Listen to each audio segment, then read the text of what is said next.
انت يعني رابط حياتك كلها بمجموعة من المغتربين، انت ورطتن فيك، يعني عرفت شو؟ اني ما بيعرفوك، انت تعرفت عليهم، انت تروح تعرفت عليهم. ايه، اذا بدك تمون البيت بتدق للمغتربين، واذا بدك تتحكم بتدق للمغتربين، واذا خربت السيارة بدك تصلحها بتدق للمغتربين، واذا بدك تدفع اشتراك البيت الكهرباء بدك تدق للمغتربين.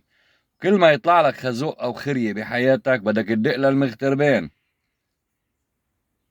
وصرت موزعهم انت، يعني انه فلان هذا بيدفع الاشتراك، فلان اذا خربت السيارة موزعهم، هذا شغلته الميكانيك يساعدك بامور الميكانيك، وفلان شغلته يساعدك بالطبابة، وفلان شغلته يساعدك بلبس العيلة واكل العيلة، يعني موزعهم انت.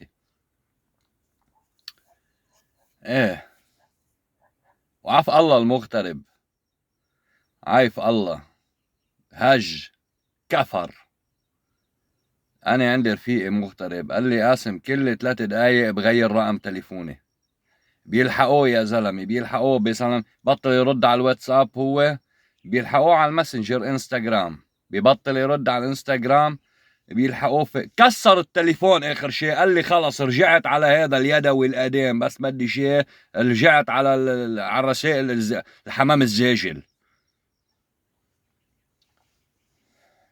وهو بالاساس المغترب كان اذكى منك يعني، اكتشف انه هذا البلد شي بيخري وهرب من هون وهج من هون، ولحقته انت لهونيك وعوفتوا الله. وهذا غير شو، حرام المغتربين يا ويلا شو عم يعملوا فيه.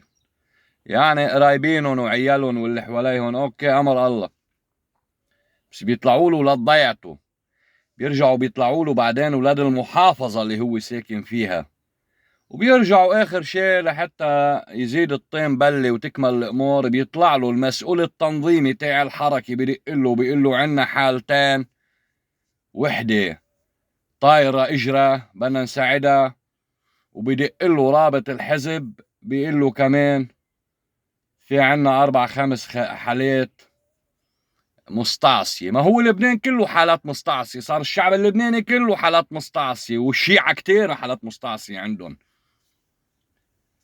أنا بنصح المغتربين يرجعوا على البلد، لأنه أول على آخر بدكم تأفلسوا أنتوا، يعني أكلتوا أول ضرب من البلد من السياسيين وقرطوا لكم المصاري بالبنك، هلأ بلش فيكم الشعب اللبناني بلش هلأ يستنزفكم ويستغلكم. الله يعينكم، شو بدي لكم أنا أكتر من هيك؟ أنا إذا بكون مغترب برجع على البلد هلأ، وبصير دق للمغتربين قلن يبعتوا لي مصاري.